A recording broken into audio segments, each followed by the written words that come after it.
American Muslim Today, the national non-profit media platform. I'm your host, Rifat Malik. Just when you thought the tentative ceasefire in Gaza would offer some respite for the beleaguered Palestinians, re-elected President Donald Trump has made a move that will undoubtedly destabilize the peace. On day 2 of his new administration, it's been announced that Trump has lifted sanctions on violent Israeli settlers in the West Bank, which former President Joe Biden had instituted. Under the terms of the sanctions, individuals and entities were blocked from accessing all U.S. property assets, as well as the U.S. financial system, if they engaged in illegal settlement activity. This signals what can only be a blow to those seeking a long-term two-state solution. So what does this mean for the people of Palestine and the broader struggle for justice? Let's take a look at how we got here. The story of the West Bank is one of systematic oppression and occupation.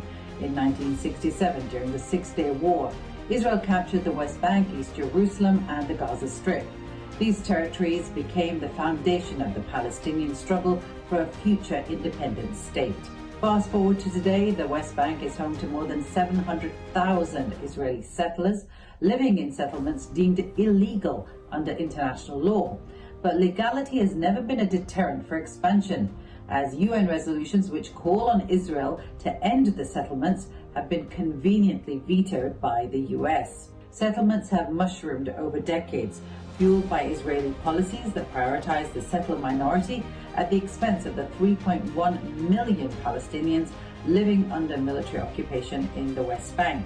Highways like 443 cut through it, creating an apartheid-like infrastructure where settlers enjoy full Israeli citizenship, while Palestinian residents are given different colored license plates and aren't able to drive on most of the highway, in addition to checkpoints, restricted movement, and of course systematic dehumanization.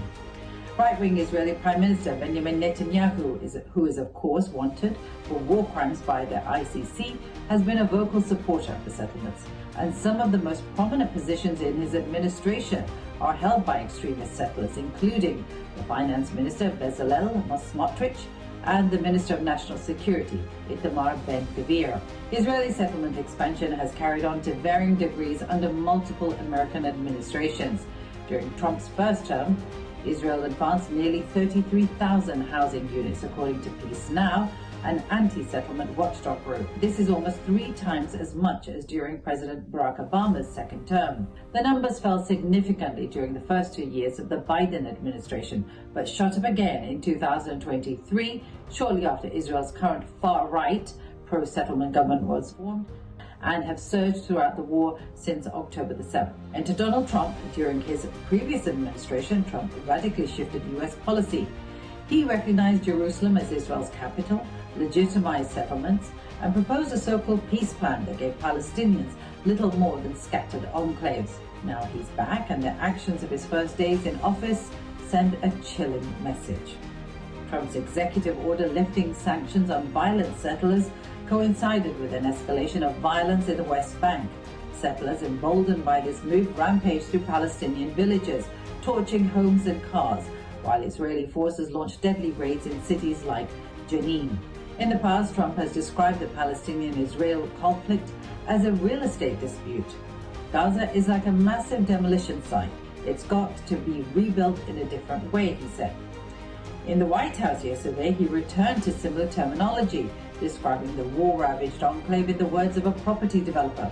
It's a phenomenal location. On the sea, the best weather, some beautiful things can be done with it, he said. For Palestinians, this signals an even darker chapter. Sanctions, though limited in effect, were one of the few measures aimed at curbing settler violence and expansion. Without them, there's little accountability for crimes against Palestinian civilians. Perhaps one lost opportunity for the region and for self-governance and peace was the elections of 2005 and 2006, which marked a turning point in Palestinian politics. Hamas won a decisive victory in the Legislative Council elections, defeating the ruling Fatah PLO party. However, these elections, deemed free and fair by Western observers like the late President Carter, were not recognized by Israel or Western countries. The West Bank remains fragmented, its landscape punctuated by settlements, military zones, and barriers that reduce Palestinian lands to disconnected islands. Imagine living under constant surveillance where your land can be seized for settlement expansion and your family's home demolished for lack of a permit, nearly impossible to obtain. This is the reality for millions of Palestinians day in, day out. It's part of decades of brutal occupation by Israel of both the West Bank and Gaza, where Palestinians are a people under siege, denied basic human rights and vilified for resisting. The need for international pressure on Israel to stop the illegal settlements and end its destruction of Gaza, which is only on a temporary pause, has never been stronger. It's the only way to give Palestinians the right to self-determination and create a lasting peace between Israelis and the Palestinians. That's it for now. Thank you for joining us on Muslim Viewpoint. If you value our public service journalism, please support American Muslim Today. We're a 501c3 non-profit, and by following us on social media at American Muslim Today, or you can donate at AmericanMuslimToday.com.